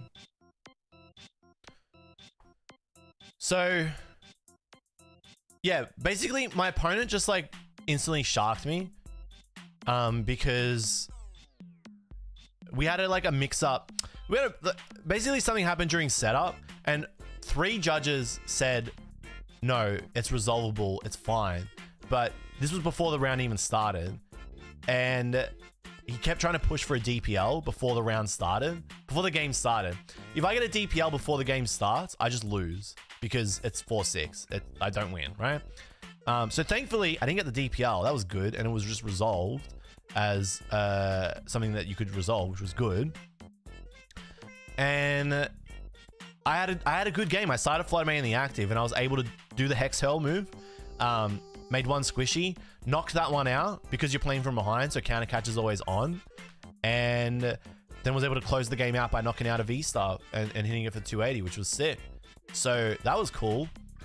They played Iron Hands in the second game, which I think cost them the game because Iron Hands is 230 minus 70, which is 16. So 16 discard at about turn 3 or 4 is super doable. So they tried to threaten me with Iron Hands, but it was just a free 2 prizes back for me. And then on the next turn, I was able to push hard to get from 16 to 21. And then getting to 21 plus the 7 was able to one shot for 280. So I'm fully chilling. DPL is a double prize penalty. So it means my opponent has to take 2 less prizes to win the game. They'd have to take 6, but now they only have to take 4. During that game, my opponent was not shuffling their deck properly either. And luckily, one of the judges caught it and gave him a warning and was like, shuffle your deck properly. They were doing this. So just so you guys know, you can never do this, right? So let's say you play Nest Ball, right? So you play Nest Ball. You pick up your deck. You search for a card. You put down Roaring Moon on the bench. Now, before you start shuffling, at this point, you can pick your deck back up and change the Pokemon. That's in the rules. So you actually decide you want to get Greninja, not Roaring Moon. And you put your deck down again, and then you're like, wait. And provided you're doing this within the time allowed for the action, you can actually go, you know what? Actually, no, I do want the Roaring Moon, right? But the second you start doing this and shuffling, you cannot go back into your deck, right? Now you have picked Roaring Moon, it's benched. That's it. You can't go back in your deck. My opponent kept doing this. They'd be like, and then they'd shuffle, but they've taken the moon off the Nest Ball, right? And then they do a quick fan again, and then they'd shuffle again. And I'm like, well, I was just like, I didn't want to, okay, so the way I play is, there's no point being confrontational. I prefer to just beat my opponent. I think it's always just better to just beat your opponent. So like, I could counter Shark and be like, can you play, and you should, by the way, this is totally subjective. So depends on the player, right? You got to decide if you feel like you want to do this, do it. Don't let me dissuade you, right? Many players will say and encourage you to do this. I could have just been like, hey, can you like randomize your deck properly and like shuffle it? Because you're not shuffling your deck properly, right? I could have just said, can you just like go, but not, you can't go back in your deck after Nest Ball. Can you just like stop doing that? But I was like, this guy sucks. I'm just going to beat him. I think it's just gonna be easier if I just beat this guy, so I'll do it that way. So he would finish doing that, and then I would pick up his deck and I would shuffle it. Because you're allowed to shuffle your opponent's deck. And I'll just be like, all right, I don't know what you're cooking there, but I'm just gonna shuffle that again. And then I give it back to him, give him his deck back, and then you can cut after your opponent shuffles, but that's it, right? That was pretty stupid. But in game 2, he kept doing it, right? And yeah, he kept doing it. And then eventually there was a judge that like leaned over the back of me and was like, "Oh, you have violated the law." And was like, "Hey, you're not randomizing your deck. You gotta probably randomize it. You can't go back into your deck after you look through it. Once you start shuffling, that's it. Stop doing that." And yeah, I was like, cool, thank you for that. So that, like, that's what I mean. Like, I prefer to just play. When he did his judge call, I didn't say anything. I'm just like, I know that I didn't do anything wrong, so it's fine. But yeah, I just always prefer to just let them yap and then just beat them. It feels so much better. And which I did. I 2-0'd him and made day 2. So that was pretty sick. That was a money match. So I didn't realize at the time, but making top 32 meant that I instantly got the 1,000 prize money, which was sick. So I was pretty happy about that. You need to call it out though. Yeah, like you kind of do and you kind of don't. It depends. Like you should. I think if you're a newer player and you're not as experienced, you should. But I think like you can sort of like gauge it. I think you can sort of gauge it. Like and that's what I did. I just like kind of like gauge. I think it's going to be better if I just beat this guy and let him mold about it. I can like resolve it by just like shuffling his hand and like moving on from it. But you should, yeah. I'm just saying, me personally, I just make a call depending on the vibe of the match. I don't like to make I think it's better to just stay composed. Personally, I prefer to just stay composed, avoid the judge tit for tat, and then finish the match and win.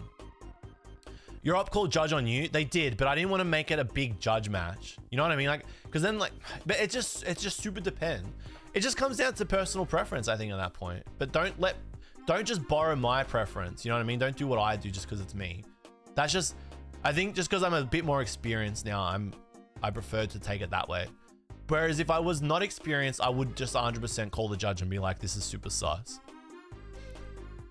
I had to call out an opponent for taking prize before attaching energies on Nova, and another opponent declared arm press and tried to correct the amp, and I'm like, no. Yeah, but I mean, that kind of stuff I 100% am calling out. Yeah, that stuff, no, that's skill issue. That's full skill issue, and I would call that out. But this was like I can fix it by just shuffling your deck, and we can just get the game going, because I prefer to just beat them and move on. I'm confused why they call judge on you. The reason when they call judge on me is because when I lay down my prizes,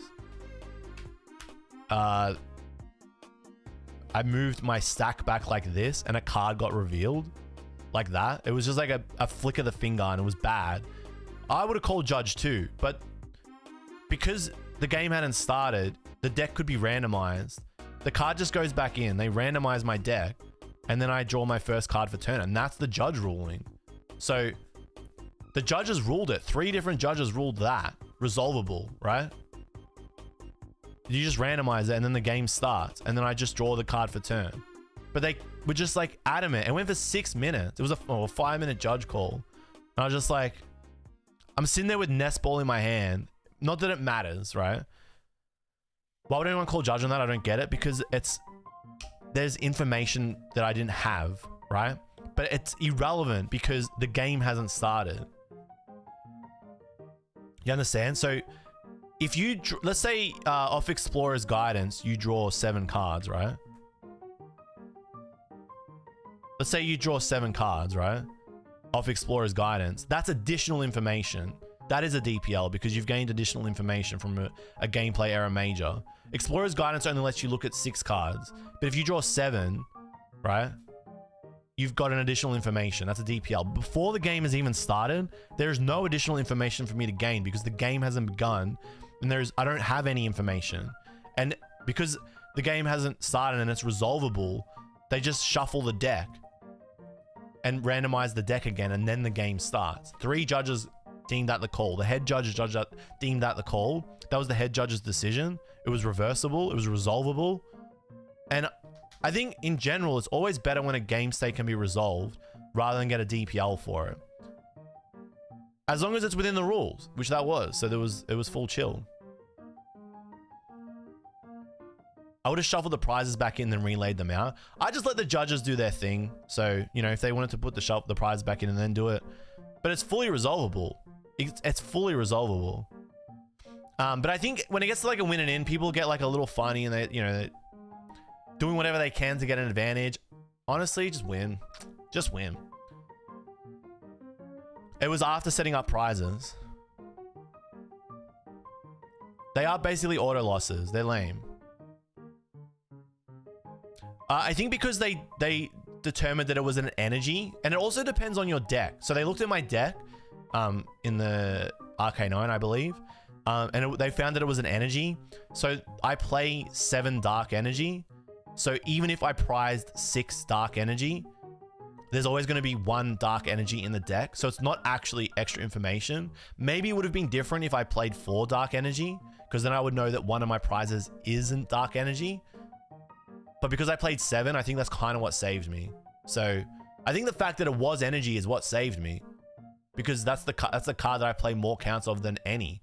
So that's pretty much what saved me. It would have, if it was a one of, it would have sucked. Yeah, it probably would have been a DPL. But I feel like the judges made a good call there based on that, because there are 7 dark energy in my deck. If I prize 6 and the card that gets revealed is a dark energy, it's not extra information, because I could have prized all 6, but no matter what, even if I did that, there will still be 1 dark energy. So there's no information I gain about the prizes off of that. But if it was an Ultra Ball, different story. A 4 of, yeah, different story. And I didn't play any other 7 count in the deck, so that's probably what saved my ass. So yeah, that was it. Day 2. Finished top 18. Day 2, totally different story. What happens if you're in the middle of a game and drop a card accidentally while shuffling? That's fine. Your opponent just gets extra information. But it's fine. You just like put it back in and keep shuffling.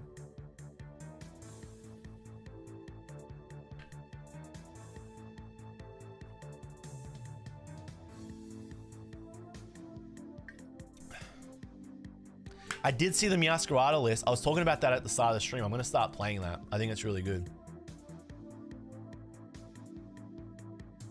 So day 2, basically day 1 finished. We only got food. I didn't want to stay around too long. I just kind of wanted to get back and rest. And yeah, I got to bed at like 12, which probably wasn't the best, but you're so like, there's so much adrenaline that it's hard for you to like decompress and sleep. I got about like 5 hours sleep that night, so that was kind of lame. Day 2, my first round was against Tim. I lost the coin flip. He took the first knockout. It was pretty much over. I needed to get a knockout on his Mooney X before he started, before he pennied it. And I didn't. So he plays penny, he heals it. I lose game 1, and game 2 I'm not winning, so we just lose. Round 11, I played against Future Box, which is another auto loss, but I managed to win game 1. I could have won game 2, but I just needed, like, if he didn't have Future Booster in his hand, I win. But I lost, so that sucked. Day 2 is like so much less exciting. Round 12 was against Lugia, which I thought was an okay matchup, but I think it's a 50-50. Round 13 was against Chris Ghazali, who's the homie. He played RCS with League Headquarters, and he played 3. And I lost one of my Pokestops, so I couldn't bump his last League Headquarters, so I lost. And then round 14 was against Gardevoir, and I misplayed and I lost. But at that point in the day, I couldn't top 16, so I kind of cooked it anyway. So that was kind of lame. Tim made top 8, which was good. So good on you, Tim. Not me, though. So that was it. It was good. So I walked away with top 32, plus 60 points. First event where I got prize money, which was really sick. And I had a sick weekend. Mitchie, what's cooking, buddy? But I think overall, I was so like happy that I was so happy that I just day 2'd with a deck I'd never played before. And I think that was probably just really important for me, because I don't know, I really needed a confidence boost. It'd been a rough like couple of months for TCG. After bombing Melbourne, I was like kind of like torn on the game. I was kind of, I don't know, I kind of like fell out of love with it. I was I felt like I just fluked last year. And like a lot of the reason why I wasn't getting good results at big events was because I wasn't practicing enough. Jake, thank you for the resub, you king. Thanks for 28 months. I didn't see that. Sorry, man. I was yapping. Yeah, like picking up a deck the night before and never having played it and then making day 2, I was like, oh, okay, we still got it. We can cook. Going 5 straight to 6-2-1, again, it was like, okay, it is doable. You can do anything. And I think you need to play the game with that mentality. You need to play the game with the, I can do anything. I'm capable. I think if you're going into events doubting yourself, you're just automatically going to do badly. So you should never go into events doubting yourself. I didn't doubt myself in this event. I was just like annoyed that I just was frustrated that I wasn't able to prepare for the event. That's what pissed me off. Yeah, I'd played like 4 reps the night before. Someone said play this and I did it. So I was pretty happy about that. That was kind of cool. That was pretty cool. Yeah, it was cool. It was a much needed result. Let's put it that way. It was a much needed result. Someone, aka Formula 1 man. Hey, I thanked you in the tweet. I was fortunate that I had someone propping me up, which was Formula 1 man. And I had Joao, who top 16 with the list, to also prop me up and like give me the lines and say, hey, you can do this. Go cook, son. So it was cool. It was a really fun event. I think it was the most fun I've had at a regional. I think it's the most fun I've had in a regional period. I had too much fun at that event. I was laughing a lot at this event. I was laughing a lot. I think if I sound coarse, it's because my voice is still kind of gone, because I was yapping and laughing so much. It was a really good weekend. So it's got me hyped for the rest of the season. You picked up Arctina 2 weeks before and made top half compared to Mel, where I was playing Rhino for 2 months and made top half there. The key really is to pick one deck and stick with it, or pick up a deck and just run with it. And just like send it and just praise. This is all you can really do, man. I think the more you think about it, the worse, the more pressure you put on yourself, the worse you'll perform. All right, let's see. So a couple people said they wanted games with it. So let's do some games with it. I'll do a couple games with it.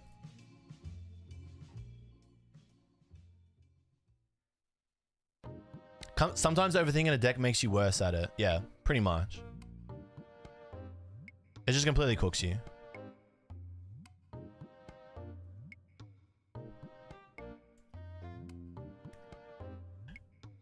Also, I never play ladder, so my rank is like super low. It's actually kind of funny because my elo is like terrible.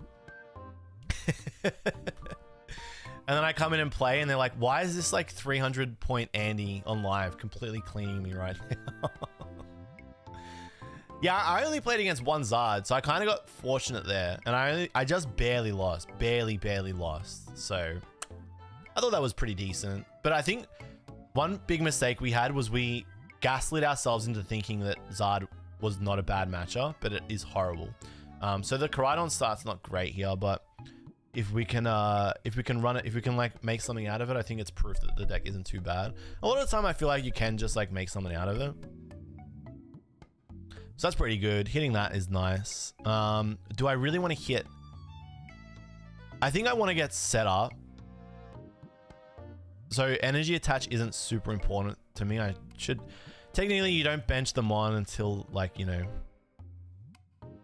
after you nest ball, because it actually changes things. Prizing Ninja is not great here, but it's not the end of the world. One Vessel. Vessel, Poker Gear. And a Guidance. And a Moon. Cool. So prizing a Moon's not great. Prizing a Guidance isn't too bad. So we just kind of thin the deck. Just get another Moon down. Eventually, so I think my opponent's too smart to not knock out the Koraidon, but I think we want to try and get one attack with it. Because what we want to do here is we want to go attach.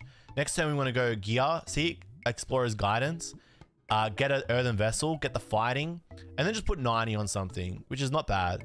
This would be good if this was a flutter main, but nothing in the world. So you just attach and just pass there. So we're probably playing against Zard or Arceus here. I think Roaring Moon EX with the Dunsparce and Baby Moon is actually better because getting the early knockout with Roaring Moon EX is really strong. That deck has lower damage output with the Baby Moon early, but you've got the Roaring Moon EX, which is able to just one-shot anything. So I actually think that the Roaring Moon EX is the better version, is the better deck. The Dark Patch version, I think, is the better version. The Dunsparce, Trekking Shoes, Roaring Moon EX. I think it's the better version. It's actually, the sequencing is harder with that deck though. So I think it's harder to play as a newbie or a new player. But I think it's just in general better. Yeah, I'm smurfing live. The Dunsparce OP. Yeah, I think it's the better version. I played this with the other person that played this deck, Formula One man, and Darcy. Darcy made day 2. He played Penny instead of 4th Ultra Ball. Darcy didn't do well with this in day 2 either, and I think that speaks a lot to the deck because Darcy's a really good player. So, oh, okay, he's cooking. They are cooking. I don't know what they're playing now. I've never seen this. Moon and Bib. Is this old school Moon? I'm happy for you. Huddle, thank you for the follow. Welcome to the stream.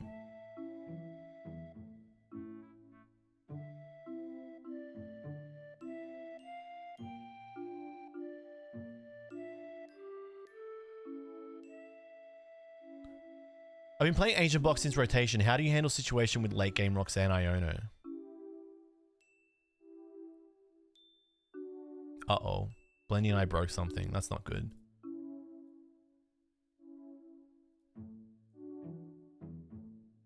Darcy's GLC. I've been playing Ancient Box since rotation. How do you handle situation with late game Roxanne Iono? That's what the Awakening Drum is there for. So you hold that till late game best you can.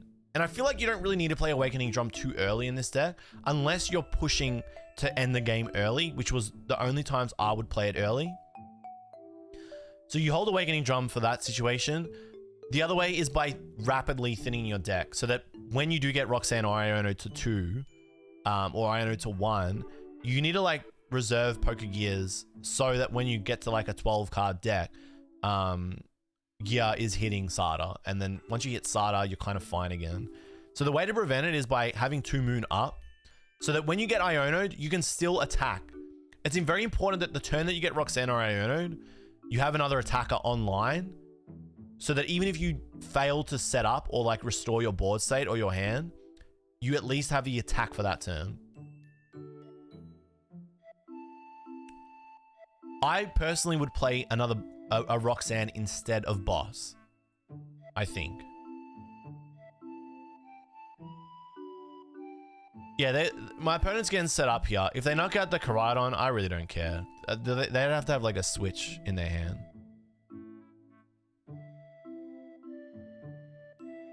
Why is the catcher in the bin? Did they Ultra Ball it away? That's kind of good for us. I feel like if you... I think they're trying too hard. But whatever. Unless they're playing Thornton, I think they lose. Unless they're playing Turo or Penny. They don't need to go this hard, but let them cook. Because I kind of just go 2-2-2 and I win. If I go 6-4 and then I go 4-4, I think it's fine. That's whatever. I'm okay with that.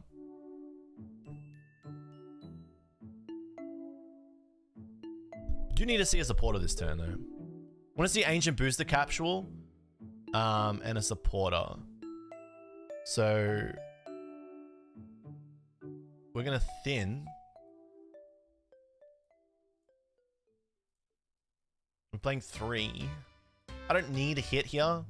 It would be good if I can, But I think realistically, I'm not going to. I just want to go attach energy, ancient booster capsule. I don't want to get rid of ball and rod to thin one extra because I think it's not worth it. If I miss, I miss. Ah, cool. So that was good. So you want to see energy. I want to see a booster capsule more importantly. More than anything, I want to see a booster capsule.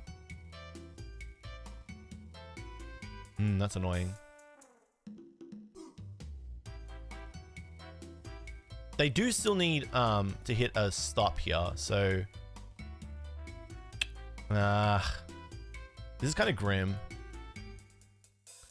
Lose the energy, start off the next turn, hold the power pad is fine. If they're gonna, I think I'm fine. I think I'm fine.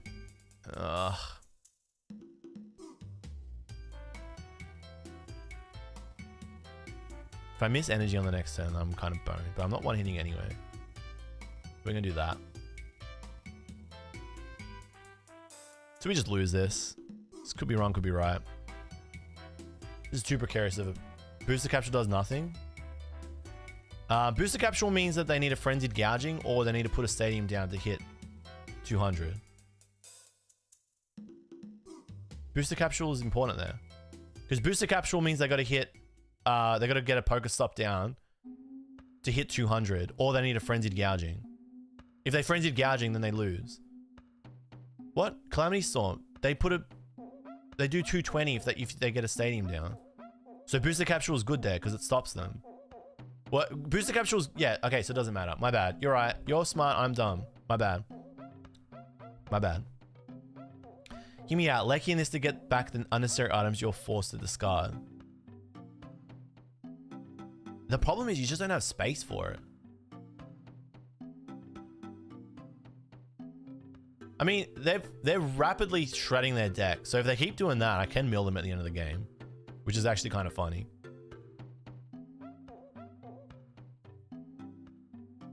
I just think it's too hard to find space for Regieleki in this deck.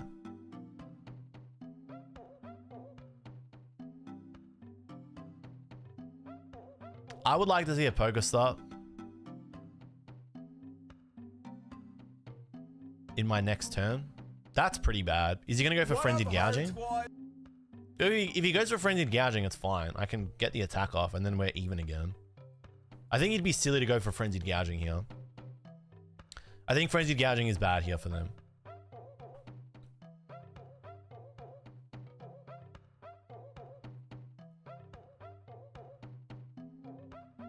There's no way they go for Frenzied Gouging. I think they're trying too hard. Like, the deck, you don't want to try too hard to beat this deck. It beats it, it wins. Like, I don't think I need a Frenzied Gouging there. They just gave me 2 prizes.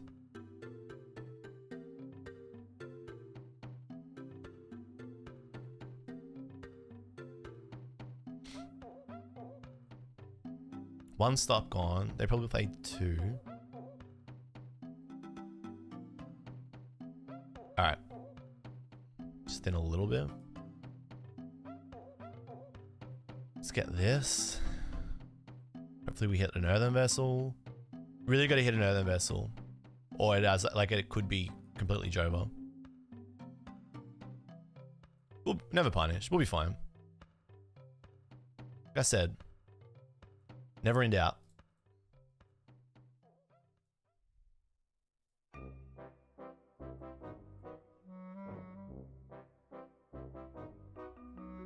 So we're hitting 1, excuse me, 1, 2, 3, 4, 5, 6, 7, 8, 9, 7, 160. Nice.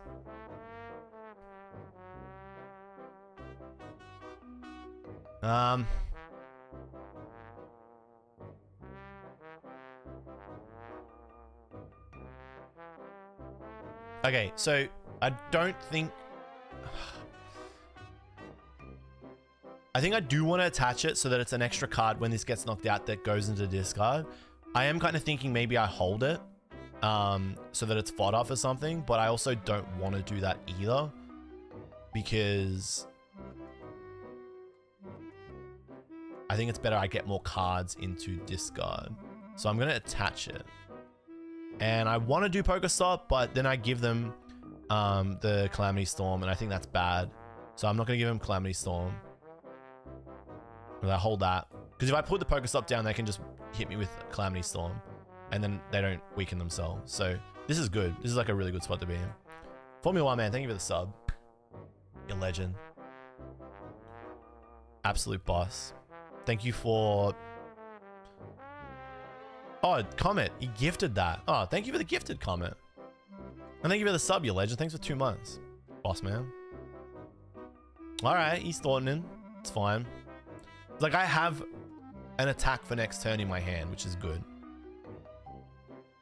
They need to have stop in hand. If they don't, then... I think if they don't have Pokestop, they're in a bad spot. So they're obviously going to push for it. They're going to see that 4 extra cards. Wow, can we get a load of this guy? I was like, I'm not giving you my money. Get a load of this guy. Rude guy. Nah, you're alright. I wouldn't give me money either. What decks would you recommend for new to Pokemon but have TCG experience? I think this is a decent deck. If you're like okay at the game. I like it. I think this deck teaches you sequencing pretty well. Yeah, so they have the stop there, so that's annoying. But unless they have a booster capsule, we have return knockout. I'm pretty confident I have return knockout if they don't have a booster. I got Pokegear in hand. Okay, what are we doing? What are we doing? What are we doing? What are we doing? Energy, 2. So I kind of want to hold this energy. I've prized the moon, so I need a rod back in a moon. Then I need to play Sada this turn. So I think the first thing you do, honestly, is you stop. I think you stop for fodder. Yeah. I think you stop first. Stop first. No, I think you gear before you stop. Yeah, so I'll gear before I stop. Miss, which sucks, but that's what happens. Done. Then I'll stop and lose 2 Sadas. It's fine. Alright. Now we need to actually think. I want to see Explorer's Guidance here.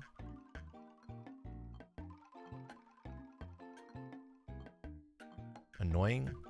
That's bad. Because I do need to get the other moon out. Okay. So maybe I played a bit greedy there. That's fine. The annoying thing is I lose the PAL pad. I don't like that. So I lose the PAL pad here, but that's annoying. That's fine. Okay. So we will rod.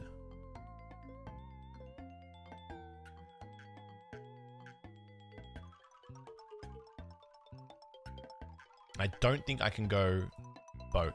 So we need to... Can't go both.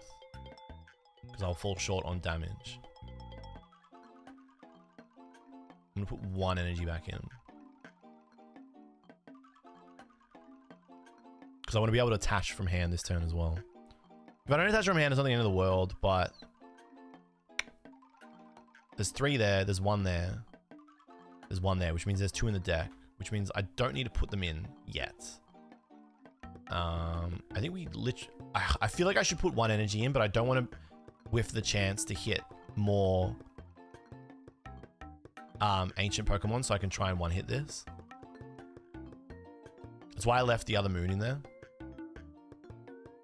So what are we sitting on right now? The game will tell us when I do this.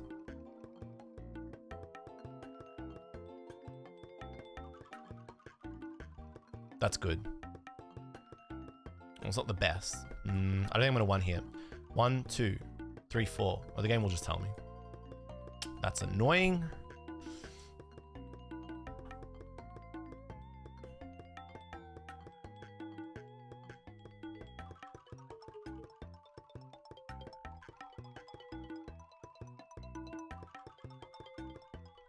This is okay.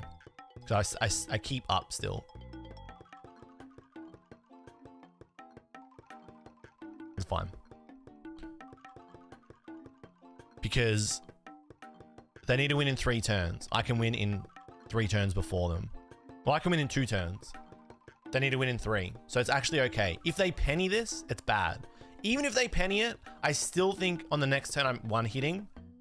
I'm just not one-hitting with a booster capsule. But if they don't get booster capsule on both, I'm fine. Even if they get... No. Yeah, so they can't penny. So now I get the knockout. I think this is super fine. They need to get a booster capsule onto... Oh, they shouldn't have played the other moon down. Because now, how are they going to get 3 booster capsule out? They can, but it's unlikely. Counter catcher just wins me the game. They misplayed by putting that moon down because they need to get more booster capsules out than they needed to. They just lost one, so now they lose. I think this is, yeah, this is full chilling. Can you get them to draw out? On the next turn I could just draw into Sada here and win.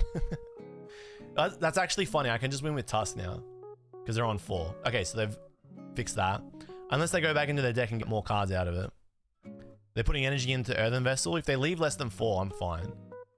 They're Vesseling, aren't they? Okay, so they're smart. 4. No, if they bib here, they can lose to... Okay, so now they can lose to Tusk. That's actually hilarious. Yep. Damn, they're gonna lose to Tusk. They can lose to, they can lose in so many ways here. If I draw what do you call it? Oh, actually I'm kind of boned here. I need to see a good card.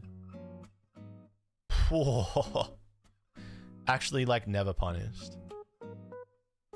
It's actually insane how like never punished that was. That is crazy. It's actually pretty funny. They'd be spewing. They would be spewing. This is why Land Tusk is so good. It's such a good card. The card is goated. Winning like that is so funny. That'd be mad. Yeah, that was the perfect 3 cards. I mean, top decking Sada there was like insane. Prizing Ninja made that way harder than it needed to be. Way harder than it needed to be. Yeah, like a legit heart of the cards moment. Oh, that's funny. That is funny. All right, chat. Unfortunately, that is a short little stream for me today. That is a quick one and done. As much as I'd like to sit here and keep playing live with you guys, I gotta head out. But I did want to come in and do a quick recap before the week dragged on a little bit too long. And I was pretty excited about Perth, so I wanted to share that with you guys as quickly as I could. But I will be back during this week. So generally my schedule is like every second day. So I should be back on Thursday. The deck list, you can find it on my Limitless page. Or you can find it on my Twitter. I'll send it to you. But I think it's a great deck for, like, if you're just beginning to play. I think it's a great deck.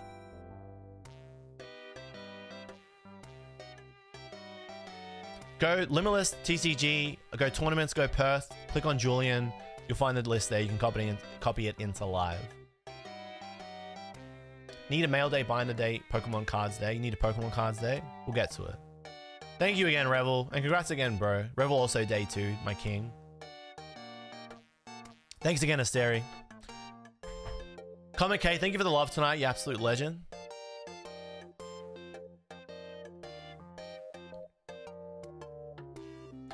But yeah, gonna head out. Gonna grind out some videos tomorrow. So I'm just gonna be basically editing the rest of the week, which is really nice. So I'm very excited to work on a whole bunch of videos this week. I got Perth, and I've still got all the Japan videos to work through. But schedule's freeing up, which is so relieving. Really relieving. So I'll be able to just smash out content for you guys, which is nice.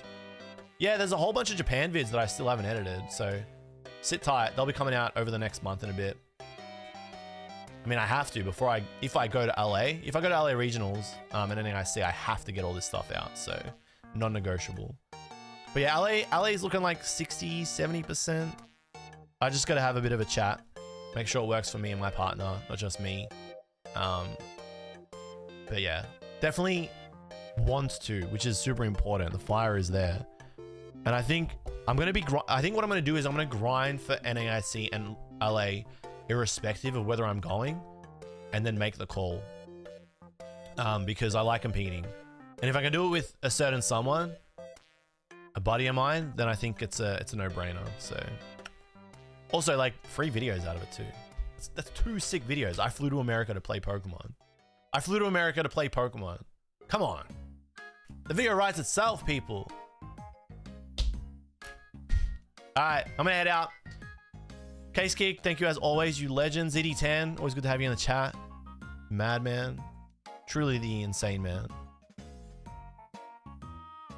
Zanga fan, have a good one. Revel, as always. Insomniac Ram, take care. Asteri, peace out.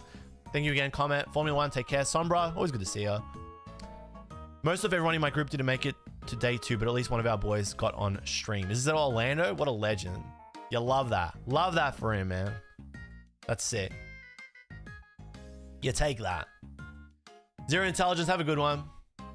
Malthus, take care, buddy. All right. Peace out, guys. See you later in the week. See you in a couple days from now. Peace out, Darthbean. I'll message you later. We gotta work out LA. I'll message you privately. In the secret little DM. The private DM. Peace out, Mitchie. Alright. See you guys. I gotta go. Catching up with a couple of people. I'm actually catching up with Zeal, which is cool. Alright. Thanks as always. Thanks for the love. Thanks for the support. Also, yeah, thank you so much for your support during the event. The messages that you guys send, they're just really, they're inspiring. It's super corny, but it's always nice when you know that there's someone like behind you supporting you the rest of the way. So that's sick. Thank you. I don't deserve you guys. You're too kind. You're all legends. All right. Peace out. Catch you next time. Take care. Bye, bye, bye, bye, bye, bye, bye. Bye. Goodbye. Stream ending. Wrong one. All the wrong ones. See you later.